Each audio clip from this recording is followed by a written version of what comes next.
Hello दोस्तों, स्वागत है आपका और मेरे अपने यूट्यूब चैनल पे। जैसा कि आप लोगों ने थंबनेल में देख ही लिया होगा कि मैं आज क्या पढ़ाने वाला हूं। तो आज मैं क्लास 10th का डिजास्टर मैनेजमेंट चैप्टर का जो है कि आपदा प्रबंधन जिसको कहते हैं, इसका प्रीवियस ईयर क्वेश्चन करवाने वाला हूं, जो एग्जाम बिहार बोर्ड एग्जाम के लिए मोस्ट इंपॉर्टेंट क्वेश्चन होगा।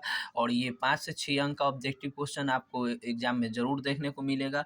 आप लोग भी जानते हैं कि आपदा प्रबंधन आप में एक बहुत ज़्यादा इंपॉर्टेंट चैप्टर होता है और काफ़ी ईजी चैप्टर होता है। तो आप लोग इसको देख लीजिएगा और अंत तक देखिएगा और वीडियो में बने रहिएगा लास्ट तक, ताकि आपको इसमें का सारा क्वेश्चन 25 का 25 क्वेश्चन आपको ज़रूर एग्जाम में याद हो जाए, एग्जाम के लिए याद हो जाए। और स्टार्ट करने से पहले मोटिवेशन कोट जो आपको ऊर्जावान बनाएगा, आपके चेहरे पे मुस्कान लेके आएगा, कि जो कहते हैं तू कुछ नहीं कर पाएगा, जो कहते हैं ना कुछ ना कर पाएगा, उनसे कह दो जाके, अरे तुम्हारे ताने वक्त आने पर तुम्हें लौटाएंगे, अरे तुम्हारे ताने वक्त आने पर तुम्हें लौटाएंगे, अपनी सफलता की सबसे पहली मिठाई हम तुम्हें ही आकर खिलाएंगे, अपनी सफलता की सबसे पहली मिठाई हम तुम्हें ही आकर खिलाएंगे। तो इसी ऊर्जावान मोटिवेशन के साथ मैं स्टार्ट करता हूँ। पहला क्वेश्चन है कि इनमें कौन प्राकृतिक आपदा है। सबसे पहले आप लोग ये समझ लीजिए कि आपदा दो तरह का होता है, प्राकृतिक आपदा और मानव जनित आपदा। अब आप लोग बोलिए कि आपदा क्या होता है, ये तो पहले हम यही नहीं जानते हैं। तो आपदा सर क्या होता है? आपदा बोलते हैं कि ऐसी घटना जो आकस्मिक हो, मतलब अचानक हो, और जिसका पूर्वानुमान न हो, मतलब और जो आपको जान माल का क्षति पहुंचाता है। तो अगर आपसे पूछ ले कि आपदा क्या है, तो आपदा ऐसी आकस्मिक घटना है जो मानव जीवन के जान माल का क्षति पहुंचाता है, और यही आपदा है। और आपदा दो तरह का होता है, एक प्राकृतिक आपदा, एक मानव जनित आपदा।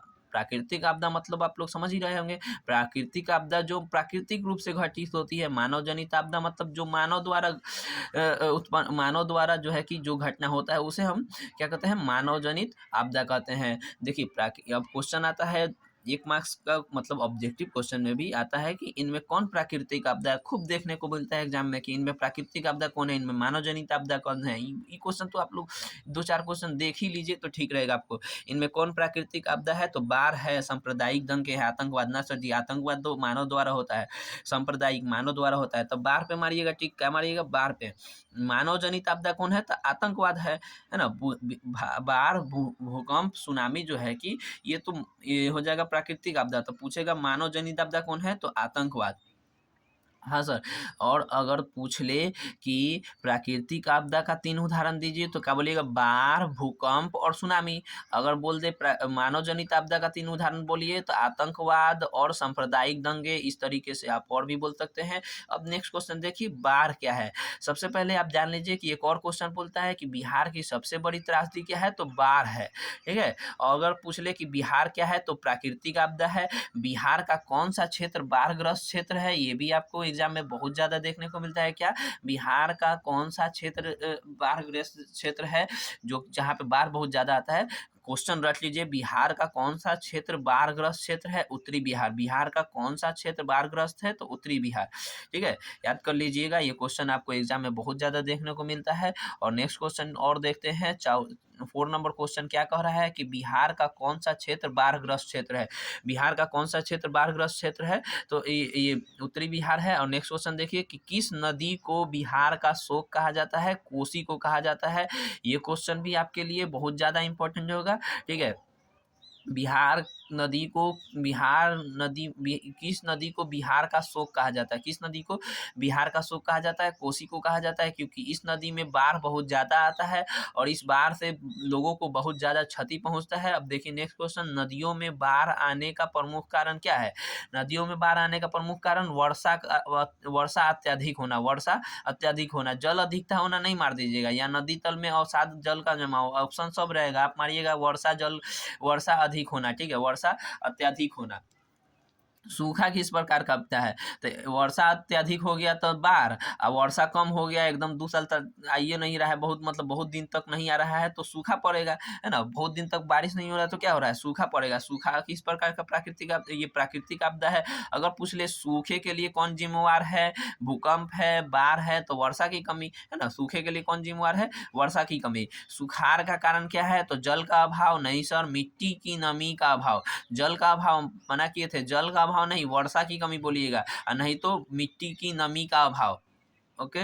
नेक्स्ट क्वेश्चन देखिए, भाखड़ा नंगल बांध, जो कि आपके एग्जाम पर्सपेक्टिव के लिए बहुत ज़्यादा इंपॉर्टेंट होगा, ये भी क्वेश्चन इंपॉर्टेंट होता है। भाखड़ा नंगल बांध जो है कि किस नदी पे है, तो सतलज नदी पे है। किस नदी पे है, सतलज नदी पे है, देख लीजिए। सुनामी को, अब नेक्स्ट क्वेश्चन देखिए आता है कि क्या क्वेश्चन आता है कि सुनामी। सर सबसे पहले आप समझ लीजिए सुनामी क्या होता है। सुनामी सर, सुनामी होता है, देखिए ऑब्जेक्टिव क्वेश्चन में ही सब्जेक्टिव आपको याद करवा दे। देखिए नेक्स्ट क्वेश्चन 13 नंबर क्वेश्चन है, महासागरों की तली में होने वाले कंपन को क्या कहते हैं, तो सुनामी कहते हैं। तो ऐसा ही याद कर दीजिए, एकदम हूबहू ऐसा ही याद कर लीजिए। आपको बहुत ज़्यादा याद है तो आपको अच्छा है, अगर याद नहीं है अभी तक कोई क्वेश्चन तो आप याद कर लीजिए। सुनामी अगर पूछ ले कि क्या है, तो महासागरों की तली में होने वाले कंपन से जो तूफान उत्पन्न होता है, क्या महासागरों की तली में होने वाली कंपन से जो तूफान उत्पन्न होता है उसे ही क्या कहते हैं, सुनामी कहते हैं। एकदम आपको 2 मार्क्स ऐसा ही हंसते खेलते आपको एग्जामिनर जरूर दे देगा, क्योंकि आपसे एग्जामिनर 2 मार्क्स से बस यही जानना चाहता है कि आप इससे क्या समझते हैं, सुनामी से आप क्या समझते हैं। तो सुनामी से हम यही समझते हैं कि महासागरों में यानी समुद्रों की तली में होने वाले कंपन से जो तूफान उत्पन्न होता है उसे क्या कहते हैं, सुनामी कहते हैं। तो सुनामी का प्रमुख कारण क्या है, समुद्र में भूकंप आना। सुनामी किस स्थान पे आता है, तो समुद्र में आता है। याद कर लीजिए ये सब क्वेश्चन एक बार फिर से 1 से लेकर 13 तक क्वेश्चन हम रिवाइज कर लेते हैं। और अब मेरे पास अभी 25 क्वेश्चन है, आप लोग वीडियो में लास्ट तक बने रहिएगा। 1 से 25 तक एक मरते फिर से देख लीजिए। इनमें कौन प्राकृतिक आपदा है, बाढ़ है। मानव जनित आपदा कौन है, आतंकवाद है। बाढ़ क्या है, प्राकृतिक आपदा है। बिहार का कौन सा क्षेत्र बाढ़ग्रस्त क्षेत्र है, तो उत्तरी बिहार। किस नदी को बिहार का शोक कहा जाता है, कोसी को।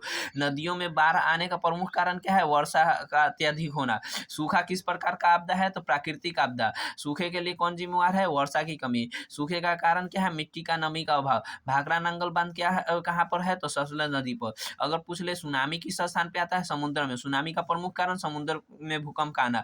महासागरों की तली में होने वाले कंपन को क्या कहते हैं, तो सुनामी कहते हैं। इस तरीके से अभी 25 क्वेश्चन के लिए आप बने रहिए मेरे साथ इस वीडियो में। अभी और देखिए, मैं पेज पलट रहा हूँ, देखिए नेक्स्ट क्वेश्चन आपके लिए आ गया। 14वां नंबर क्वेश्चन से स्टार्ट करते हैं फिर से 14th नंबर क्वेश्चन से कि महासागरों में भूकंप आने को क्या कहते हैं। अभी तो अच्छा ये क्वेश्चन है कि महाराष्ट्र में भूकंप आने का क्या कारण है ना।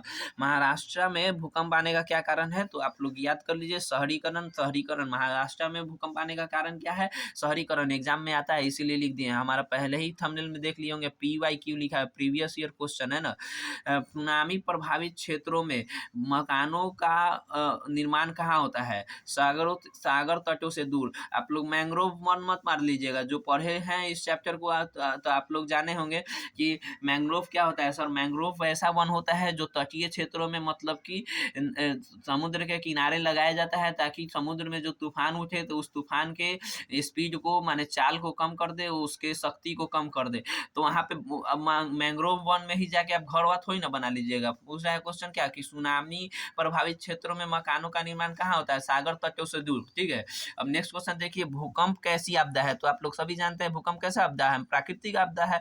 स्थल में होने वाली कंपन को क्या कहते हैं, भूकंप कहते हैं। क्वेश्चन याद कर लीजिए, भूकंप किसे कहते हैं, 2 मार्क्स में पूछता है भूकंप किसे कहते हैं, तो स्थल में होने वाले कंपन को भूकंप कहते हैं, या ऐसे बोलिएगा।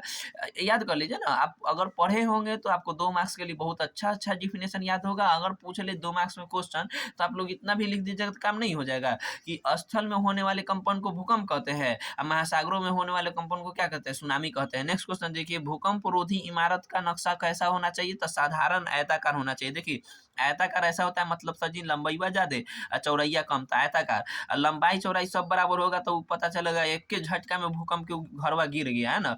तो भूकंप रोधी इमारत का नक्शा कैसा होना चाहिए, मतलब भूकंप से बचने वाला इमारत कैसा होना चाहिए, साधारण आयताकार। आपका अगर घर साधारण और आयताकार होगा तब भूकंप में आप बच जाइएगा। अगर स्क्वायर में बनाइएगा तो बनता तो नहीं, अगर बनाते हैं आप जानबूझ के तो आपका घर गिर जाएगा, है ना। ये क्वेश्चन भी आपको एग्जाम में बहुत मिलता है कि आप घर कैसा होना चाहिए, तो साधारण आयताकार होना चाहिए, ताकि भूकंप का नुकसान हमको न पहुंचे। नेक्स्ट क्वेश्चन और देखिए, हाँ आप लोग ये क्वेश्चन ये जरूर देख लीजिए कि हाँ मेरा नंबर दिया हुआ है, पीडीएफ का, है ना। मतलब आपका एग्जाम नजदीक है, अब आप वीडियो देख के उसको लिखिएगा थोड़ी ना। अगर आप वीडियो को 2-4 बार सुन लेते हैं तो याद हो जाता है, वो अच्छी बात है। अगर आपको वो भी वीडियो देखने का समय नहीं है तो आप मेरे मैसेज कीजिए व्हाट्सएप पे, व्हाट्सएप नंबर दिया गया है, हम आपको पीडीएफ देंगे, आप पीडीएफ देख देख के याद कर लीजिएगा, जरूर याद कर लीजिएगा कि ये क्वेश्चन आपको इतना ही 25 गो क्वेश्चन में से ही आएगा। आपको क्या आपदा प्रबंधन में से 3-4 क्वेश्चन आ जाएगा। एग्जाम पर्सपेक्टिव से ऑब्जेक्टिव क्वेश्चन इंपॉर्टेंट है, आप लोग याद कर लीजिए। याद करने वाला क्वेश्चन है, इसमें समझने का तो है ही नहीं है, ठीक है। देखिए नेक्स्ट क्वेश्चन, और आपको हम इसमें 2 मार्क्स का भी तो क्वेश्चन बता दे रहे हैं। भूकंप क्या है? तो क्या बोलिएगा? भूकंप क्या है? तो भूकंप क्या है बोलिएगा। तो अगर पूछ ले भूकंप क्या है तो बोलना है कि स्थल में होने वाले कंपन को क्या कहते हैं? भूकंप कहते हैं। अगर सुनामी बोल ले तो बोलना कि महासागरों में होने वाले कंपन से उठने वाले तूफान को सुनामी कहते हैं। तो याद नहीं करवा दिए 2 मार्क्स का भी क्वेश्चन। अब देखिए नेक्स्ट क्वेश्चन, अगर पूछता है कि देखिए अब होता है ना कि भूकंप कहाँ-कहाँ आता है, तो जोन हम लोग का बाँटा गया है ना, 1 जोन, 2 जोन, 3 जोन, तो तीसरे नंबर का जोन, चौथे नंबर का जोन। तो हम 2-4 गो जोन का नाम लिख दिए हैं, आप लोग याद कर लीजिएगा। इसमें से भी एगो क्वेश्चन जरूर देखने को मिलेगा कि गुजरात का कच्छ प्रदेश किस जोन में आता है? तो जोन 5 में आता है। गुजरात का कच्छ प्रदेश किस भूकंपीय जोन में आता है? तो याद कर लीजिए जोन 5। अगर बिहार का पूछ ले तो जोन 3। जम्मू कश्मीर का किस जोन में आता है? तो जोन 5 में आता है। मतलब यहाँ पे भूकंप आता है बहुत ज़्यादा, इसीलिए जोन 5, जोन 1 ऐसे करके, ठीक है। देखिए भारत का दक्षिणी पठार किस जोन में आता है? तो जोन 1 में आता है, जोन 1 में आता है। और असम घाटी का भी कभी पूछ ले तो आप याद कर लीजिए जोन 4, ठीक है। फिर से देख लीजिए, सुन लीजिए, Gujarat zone 5, Bihar zone 3, Jammu Kashmir zone 5, Assam zone 4। अगर भारत का दक्षिणी पठार बोले तो जोन 1, एकदम याद कर लीजिए ये क्वेश्चन को। भारत का दक्षिणी पठार किस भूकंप क्षेत्र में आता है? तो जोन 1 में आता है। इसको एकदम स्टार क्वेश्चन बना लीजिए, है ना। स्टार तो नहीं बना ठीक से, एक बार और ठीक से बना देते हैं, है ना। देखिए बिहार का दक्षिणी पठार किस भूकंप क्षेत्र में आता है? जोन 1 में आता है। नेक्स्ट क्वेश्चन और भी इंपॉर्टेंट देखिए, अभी 25 क्वेश्चन बाकी है, अभी 25 क्वेश्चन करवाना है हमको। देखिए नेक्स्ट क्वेश्चन है कि भूपटल के नीचे का वह स्थान जहां भूकंप का जन्म होता है। सर ये भी तो 2 नंबर में आता है, हम देखे थे एक मरते, है ना। बहुत सारे एग्जाम में मतलब सेंटअप टेस्ट हुआ है, मासिक परीक्षा हुआ है, उस सब में देखे ना कि अधिकेंद्र का परिभाषा पूछता है कि अधिकेंद्र का परिभाषा बताइए, 2 मार्क्स से पूछता है। तो याद कर लीजिए, क्या बोलिएगा? भूपटल के नीचे का वह स्थान, मतलब भूमि के नीचे का वह स्थान जहाँ से भूकंप का जन्म होता है। मतलब जानते हैं ना, भूकंप एक तरंग हुए, भूकंप में एक तरंग निकलता है पी वे बेस पे, मतलब जहाँ से भूकंप का तरंग स्टार्ट होता है ना, तरंग यही ना है, भूकंप का तरंग जहाँ से स्टार्ट होता है उसको क्या कहते हैं? अधिकेंद्र कहते हैं। आप बोलिएगा, आप याद कर लीजिए। आप अगर पढ़े होंगे तो अच्छी बात है, अगर नहीं पढ़े हैं तो इसी से याद कर लीजिए। अधिकेंद्र किसे कहते हैं? तो भूकंप के नीचे का वह स्थान जहाँ से भूकंप का जन्म होता है उसे अधिकेंद्र कहते हैं। भूकंप के नीचे का वह स्थान जहाँ से भूकंप का जन्म होता है उसे अधिकेंद्र कहते हैं। नेक्स्ट क्वेश्चन देखिए, संचार का सबसे लोकप्रिय साधन क्या है? तो संचार जानते होंगे, एक व्यक्ति दूसरे व्यक्ति तक अगर अपनी सूचना या अपनी बातों को पहुंचाता है उसे कहते हैं संचार, ठीक है। अगर 2 मार्क्स में पूछ ले संचार से आप क्या समझते हैं? तो एक व्यक्ति दूसरे व्यक्ति को अपनी बात पहुंचाने के लिए, एक व्यक्ति दूर दूर स्थित किसी दूसरे व्यक्ति को कोई अपना बात बताने के कोई किसी माध्यम से अपना बात बताता है या किसी माध्यम से सूचना पहुंचाता है तो उसे क्या कहते हैं? संचार कहते हैं। देखिए संचार का सबसे लोकप्रिय साधन क्या है? तो आप लोग जानबे करते हैं, मोबाइल फोन सबको होता है आजकल, है ना। बच्चा बच्चा के पास मोबाइल है। नेक्स्ट क्वेश्चन देखिए कि सेफ्टी टेलीफोन तो नया सर जी पुराना है, रेडियो ये भी पुराना है, वॉकी टॉकी सर जी बहुत पुराना है। लोकप्रिय कौन है? तो मोबाइल फोन है। संचार का लोकप्रिय साधन मोबाइल फोन। आता है एग्जाम में, बहुत बार आता है, इसीलिए लिखवा दिए। आप बोलिएगा बच्चा वाला क्वेश्चन लिखवा दिए ना सर जी, ये आता है एग्जाम में इसीलिए लिखवा दिए हैं। नेक्स्ट क्वेश्चन देखिए, सेफ्टी लैंप का आविष्कार किसने किया था? हम्फ्री डेवी ने। याद कर लीजिए, सेफ्टी लैंप का आविष्कार किसने किया था? हम्फ्री डेवी ने। सेफ्टी लैंप का आविष्कार किसने किया था? हम्फ्री डेवी ने। नेक्स्ट क्वेश्चन देखिएगा, लंबे समय का सूखा क्या चीज में बदल जाता है? सर ऑप्शन में दिया है सुखाड़। सर जी लंबे समय से सुखाड़ तो है ही है, सुखाड़ में थोड़ी ना बदलेगा। लंबे समय का सूखा जो है महामारी में बदल जाएगा? नहीं, महामारियों में नहीं बदलेगा। ऑप्शन देखिए, याद रखिए, ऑप्शन को याद कर लीजिए। लंबे समय का सूखा क्या चीज में बदल जाता है? अकाल में बदल जाता है। क्या चीज में बदल जाता है? अकाल में बदल जाता है। महामारी नहीं ना, महामारी तो भूखमरी से होता है महामारी। लंबे समय का सूखा क्या चीज में बदल जाता है? अकाल में बदल जाता है। नेक्स्ट क्वेश्चन देखिएगा, ये क्वेश्चन आप लोग के लिए है, लिख दिए हैं कि कमेंट बताइएगा, है ना। ये क्वेश्चन देख लीजिए, ये भी क्वेश्चन बहुत बार पूछता है और बहुत ज्यादा इजी था, इसीलिए तो हम बोले कि इसको कमेंट में बताइएगा। जरूर कमेंट में आप बताइएगा, तब ना बात मालूम चलेगा कि आपको पता है कि नहीं, बाढ़ के समय किस स्थान पर जाना चाहिए? देखिए कितना इजी क्वेश्चन पूछ लिया है और एग्जाम में आता है। आप लोग कमेंट में जरूर हमको बताइएगा कि बाढ़ के समय हमें किस स्थान पर जाना चाहिए, कहाँ भागना चाहिए, ऊंची स्थान पे, ऊंची भूमि पर, ऊंचे स्थान पे, या गांव के बाहरे भाग जाना चाहिए, माने घर छोड़ के गांव के बाहरे भाग जाओ। इहो क्वेश्चन देख लीजिएगा, ऑप्शन में देता है। मतलब कि ऊंचा स्थान पे जाइएगा कि गांव के बाहर जाइएगा कि खेत में भागिएगा कि जहाँ है वही स्थान पर रहिएगा, जहाँ पे है उस स्थान पर रहिएगा तो डूब के मर जाइएगा, है ना। इसको क्वेश्चन को कमेंट में बताइएगा, बाहर के समय किस स्थान पर जाना चाहिए, ऊंचा स्थान पर जाना चाहिए, गांव के बाहर जाना चाहिए कि खेत में जाना चाहिए। तो देखिए ये क्वेश्चन 25 क्वेश्चन आप लोग के लिए बहुत ज़्यादा ज़रूरी था। मैं इस 14 से 25 तक भी एक बार बोल के आपको याद करवा देते हैं। देखिए क्या है क्वेश्चन 14 से 25 कि 14 में बोलता है कि महाराष्ट्र में भूकंप आने का क्या कारण था? तो शहरीकरण। सुनामी प्रभावित क्षेत्रों को मकान का निर्माण कहाँ करना चाहिए? तो घर बनाना चाहिए सागर तट से दूर। भूकंप कैसी आपदा है? तो प्राकृतिक आपदा है। स्थल में होने वाले कंपन को क्या कहते हैं? भूकंप कहते हैं। भूकंप रोधी इमारत कैसा होना चाहिए? साधारण आयताकार होना चाहिए। अब देखिए नेक्स्ट क्वेश्चन है कि गुजरात का कच्छ प्रदेश किस जोन में है? तो जोन 5 में। बिहार जोन 3 में। जम्मू कश्मीर जोन 5 में। भारत का दक्षिणी पठार जोन 1 में। असम जोन 4 में।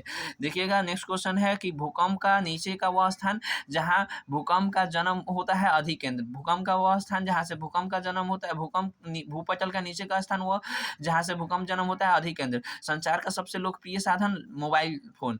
सेफ्टी लैंप का आविष्कार किसने किया था? हैम्फ्री डेवी ने। लंबे समय का सूखा बदल जाता है अकाल में। बाढ़ के समय किस स्थान पर जाना चाहिए? तो ये आप कमेंट में बताइएगा। और आप लोग को पीडीएफ चाहिए होगा तो इस नंबर पर मैसेज जरूर कीजिएगा और मैं जरूर हेल्प कर दूंगा आपको पीडीएफ से। और मिलते हैं आपको नेक्स्ट टॉपिक लेकर किसी और वीडियो में, एग्जाम पर्सपेक्टिव से जो जरूरी होगा उसी को लेकर आता हूँ मैं एक वीडियो में। तो कैसा लगा आपको ये वीडियो मेरे साथ में? तो ज़रूर कमेंट में बताइएगा और अच्छा लगा हो तो लाइक करिएगा और अपने निजी स्टूडेंट को, निजी फ्रेंड को जो जिसको एग्ज़ाम के लिए ज़रूरी है तो उसको ज़रूर शेयर कीजिएगा। और ऐसे ही और वीडियो के लिए मेरे चैनल को सब्सक्राइब कीजिएगा। धन्यवाद, मिलते हैं किसी और वीडियो में। Bye bye.